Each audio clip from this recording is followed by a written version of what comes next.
All right. Well, welcome back to another week of Braves Baseball, Talking Tomahawk podcast. I'm Seth.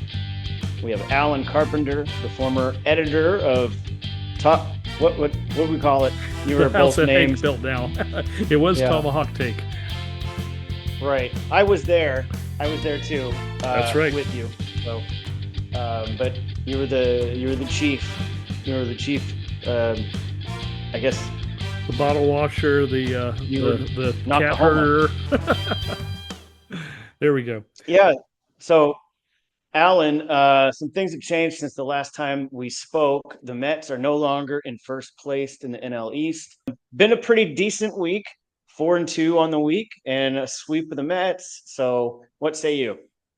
Well, it would have been nice if we'd gotten another game against the Marlins there at least, but sweeping the Mets is something, and really the Braves got the Mets number, or at least they're living rent free in their heads, I guess, because they really seem to come alive when they're playing New York, and that's so far good tonight as well.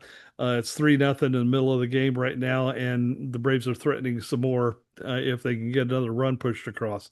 But nonetheless, I mean, I'm still concerned. I'm not going to call it maybe I should call it negativity, just simply because the Chris Sale injury. The poor guy just can't catch a break. He's gotten this reputation of being injury prone, but every blooming one of them has been some sort of a freak injury, and that's what happened again this time. An injury caused by doing something excellent, something spectacular, and it seemed as he was talking even after the game that it really wasn't a big issue. Nothing that was knocking the wind out of him. It didn't look like he was had labored breathing or anything like that. Yet fractured rib cage, and now he's going to be out. I don't know, probably at least 2 months. I gotta think before he get a chance to get back to the mound. That's going to be a big blow to the Braves. Didier Fuentes is coming in to replace him, but it's hard to replace a Cy Young Award winner. So the fact that they still got uh, 4-2 on the week, that's a good thing. The fact that they took out the Mets is excellent, uh, but they got to keep on keeping on. And now the rotation is a bit of a scramble. It already had been because of the loss of Smith Shawver, but now it really is, and that's going to be an issue going forward for the foreseeable future. Yeah, you got to think they're going to be eyeballing a starting pitcher at the trade deadline if they intend on competing, Yeah, just I because you the know, depth. yeah, I don't know how you're going to do that, but that's got to be in the equation. Yeah, keep going. Sorry. Oh, I no, I mean it's even if Chris Sale comes back, and I I'm not sure about Ronaldo Lopez. I read that he might be back like at the end of the year, so that's nothing we can count on. Yeah, Um, but that depth, yeah, it's like every single year you just cannot have enough pitching depth. And right. yeah, Chris Sale, that was a rough one. Spectacular play. He really wanted that complete game. Yeah.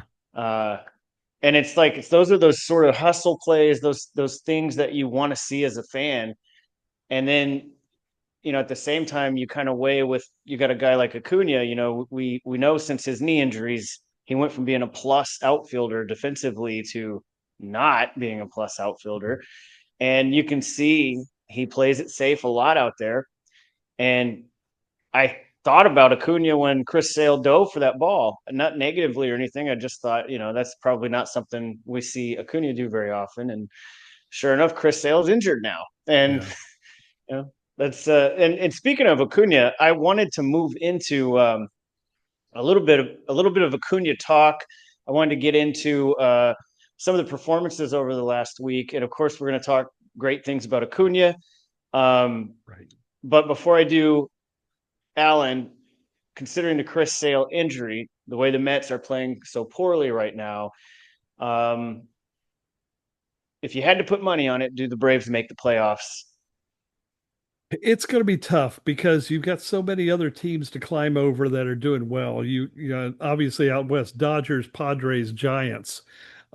It's certainly looking like all three of those would make the playoffs. So that takes out two of the wild card teams that you need two of the slots for the playoffs. Then you've got the Central where the Cubs are doing spectacular things, and you got to wonder if even their second place team might have a chance. But right now, it's looking like Mets, Phillies in the East for sure. You got to beat one of those guys to climb over and get into that slot. It's going to be very difficult right now, and really, we've already lost a lot of time. We're in the middle late in the late part of June at this point. Got another month plus to the trade deadline. I think the Atlanta Braves are going to have to make a decent kind of push to be in the hunt. Even they're 11 games out as we speak tonight, and that's just out of the division, of course, but they're pretty close to 9 or 10 games out of the wild card as well. So they're going to have to make a push. They got four against the Mets this week. They got three against the Phillies following that. Then the schedule actually starts to get a little bit easier, at least on paper. They go out west to, or sorry, they then host the Angels and the Orioles. On paper, that looks good, but the Orioles are always dangerous. Then they go out west for yet another road trip to the West Coast to face the Athletics, and then come back to St. Louis to face the Cardinals. You've got to make some hay here in those things. There can't be a case of giving away a game with a bullpen game or anything like that. They're going to have to. They've dug themselves a hole. They're going to have to really get some things going to make themselves in that hunt. If they're not within at least 6 games of a wild card by the time we get to the last half of July, I think it's going to be very difficult to justify going out and getting a starting arm unless Alex Anthopoulos thinks this is a long-term pickup. That's another possibility they could be thinking of is not just this year, but the next two, three, four, five. And that would be difficult to get an arm that of that kind of quality that you'd really want to pay for in terms of prospects, but it is something that could be in the offing if that's the direction Alex wants to go. All right.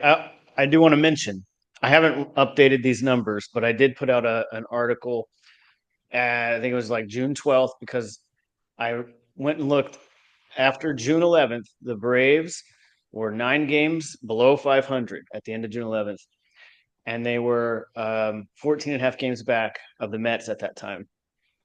And last season, the Mets made the postseason, and I went and looked because they had the surge in the second half. They were very similar to the Braves in the first half. After June 11th last year, the Mets were also 9 games below 500. So, Hmm. you know, at that time, I'd calculated, the Braves need to roughly go, if they want to get to about 86 wins, they needed to go 57-38. And, you know, that's 57-38 is doable. And we're farther along now. Again, I didn't prepare the math. I didn't have time, but I do know we've been winning games. We're 7-3 in the last 10, Yes. and yeah, it's going to be tough without Chris Sale, but the schedule does get easier. The offense has to wake up. Acuna can't do it by himself. Yeah. Um, Yeah. Let me say which we too, all know. if you're going to have a team to pass, the Mets might be the team that's vulnerable right now. They're struggling with starting pitching right now a bit, and yeah, if you're going to beat somebody, it's going to be games like this one tonight, even that they've been able to get to the starter, and then you got to hold on.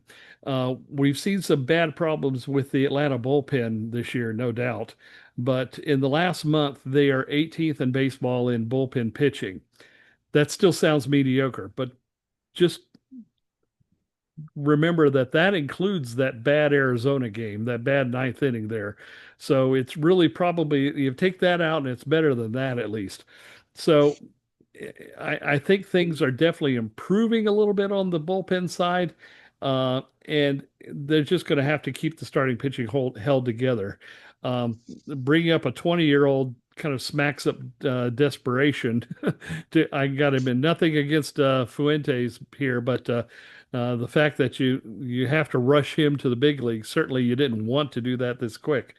Um, it is kind of telling you what the state of things are right now. But if as I say, if you're going to have anybody that you can catch, I think the Mets might be most vulnerable, and the Braves still have quite a few games left head to head against them. So there you go. There's your optimism for the day. All right, so we'll run through. Let's talk about some of the performances from last week. We talked about Acuna. You know, he's tearing the baseball world up. He's on fire. He's fourth in all-star voting for outfielders. He didn't show up till May 23rd, and it's justified based on his numbers. Yeah. He's had 38% of the Braves' runs over this past week. He's had 32% of their walks, including intentional walks. And that was something we talked, you mentioned that you think we might see people start walking anymore since the rest of the lineup isn't doing anything to help him. And I got to say, Snit wasn't doing anything to help him last week either by on multiple occasions batting Alex Verdugo number 2 or Eli White number 2 behind him. And we saw him, I mean, there was a game he got walked 3 times, and it's like we were talking about it. I think we were recording that day. We were just like, well, I'd walk him every time. Get to Verdugo. Yeah. Yeah.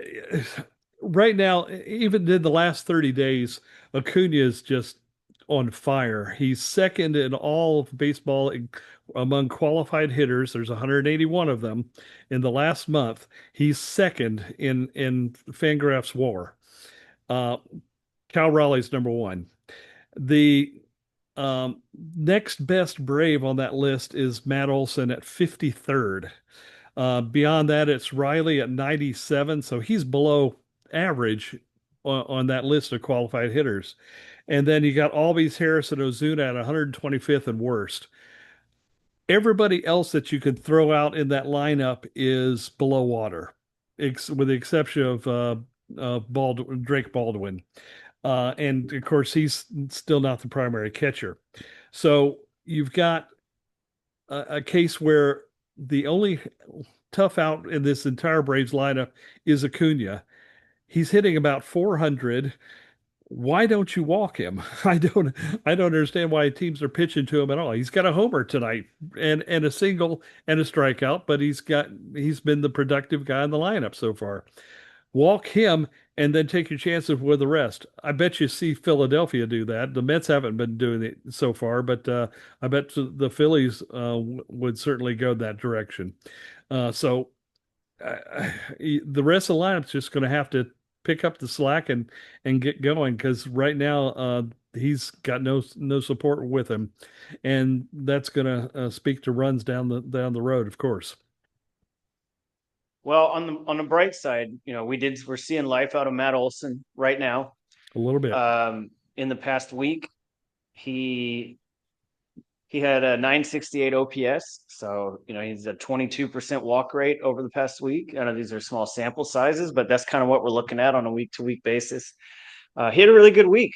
Right below Acuna, really. His WRC plus was 173 for the week. Again, you get some pretty funny numbers when you look at it for the week, but it's just a way of saying, hey, great week. We know he had a great week.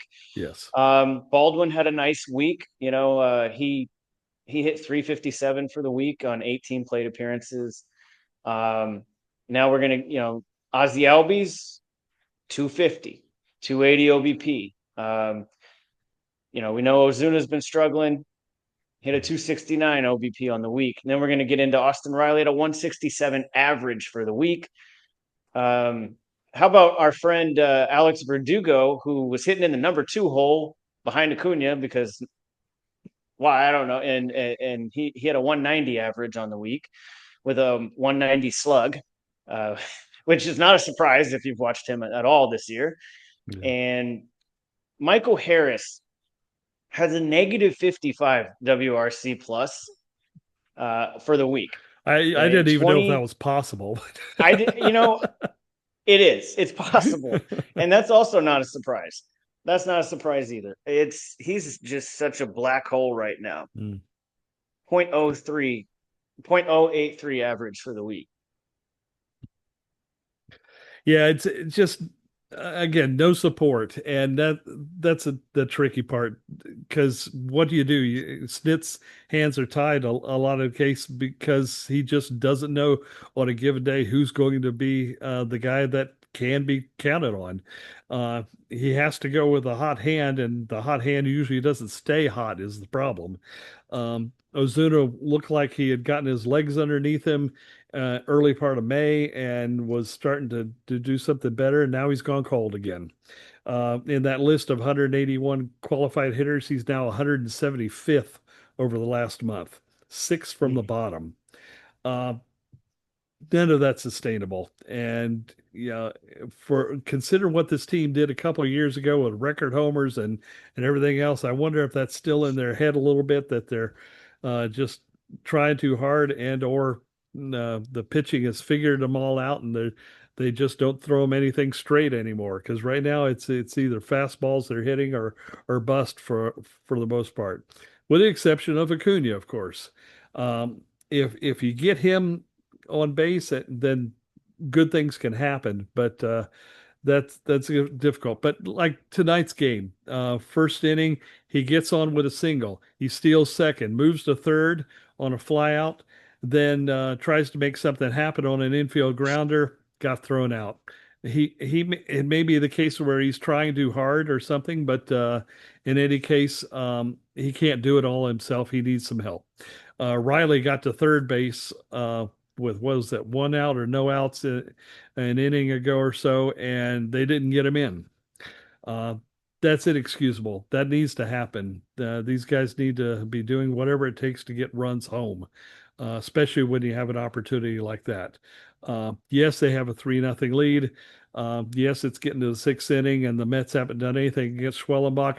Well, good on him, but not good on the offense. And that's the way it's been going.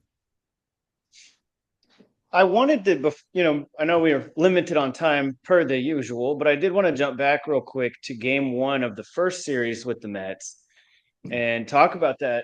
It was just such an exciting game. If you remember, that one was Schwellenbach and Peterson, and that was where Tyrone Taylor was tearing us up, and Acuna. So Schwellenbach gave up a 2-run double to Taylor earlier in that game, and it was a ball that the announcers were. I listened to both calls on it because as Acuna dove for this ball, if you remember this, he was running. It looked like as the play happened live, Acuna was hustling and dove for the ball and just couldn't get it right. Then when we saw the replays, it appeared otherwise. It appeared almost like he wasn't moving or moving in slow motion. And then when it was too late, he turned it on and didn't get to that ball. And the Braves announcers were saying, I don't know. I think it was Glavin was going, I don't know if he just, I maybe didn't get a good read on that ball or, I don't know. But, and then the Mets guys, I just listened to them the other day. They were saying the same stuff, something along those lines, not, they said Acuna's hitting, but his legs aren't under him yet. And so Schwellenbach was visibly frustrated after that because it was earned runs. I went back and looked at that. It was a 75% catch probability on StatCast. So based on how far Acuna had to run and based on the hang time of that baseball, they're saying that 75% of the outfielders or right fielders would have made that play. So that's just, is it that bad of a read for him? There's a stat that shows reaction time. He's always been bad at reaction time, even when he was a plus defender.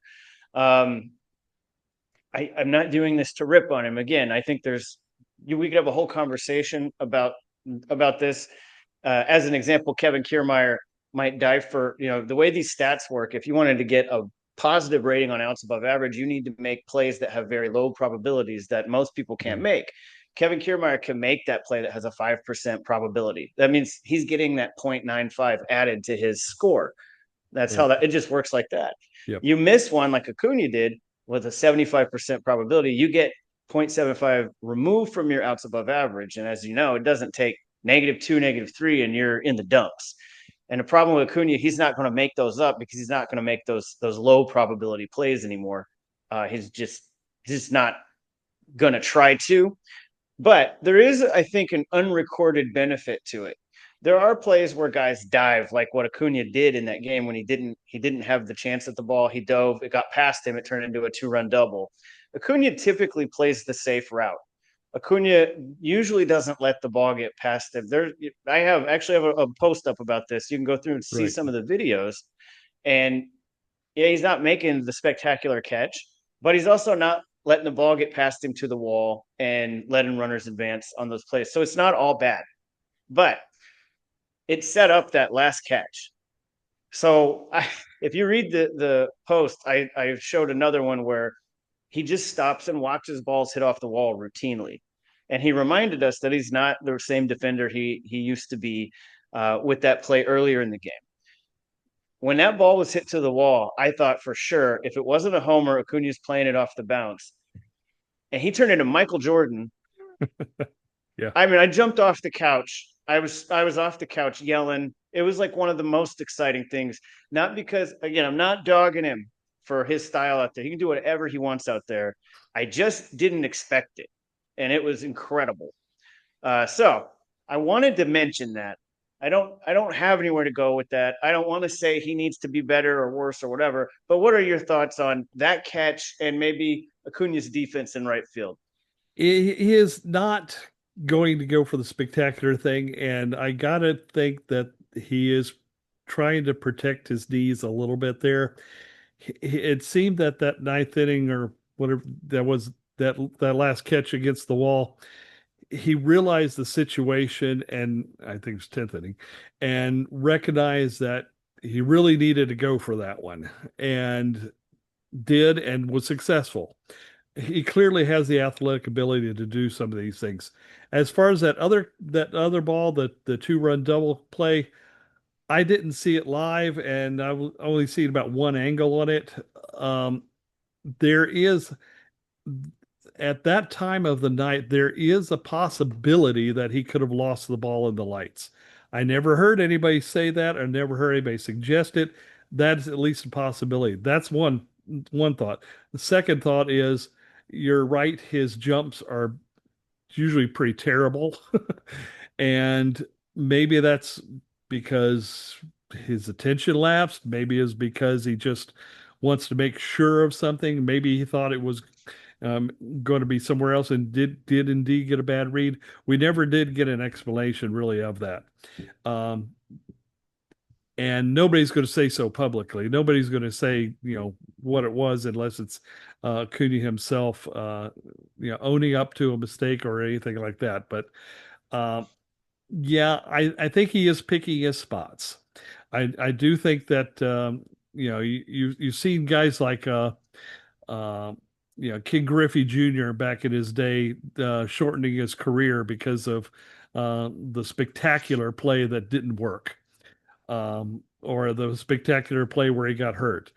Uh, Acuna's already had both knees repaired, and he's not 30 years old yet. He's still got a lot of years in this league.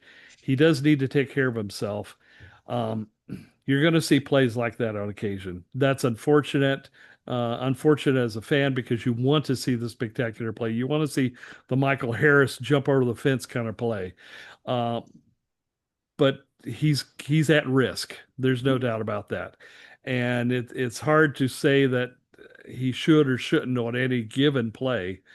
He's going to have to make that call, and it's going to be difficult to do so, unfortunately. And we're just going to have to live with that. I guess is the answer to the question.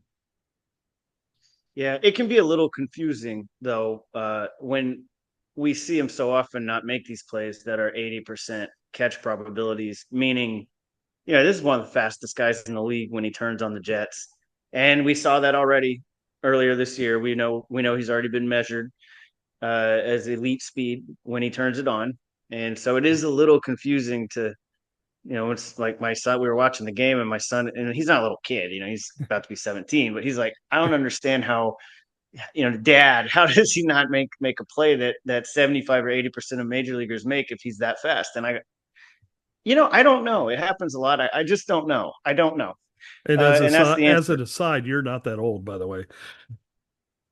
You can't be I that old to have a well, 17-year-old son.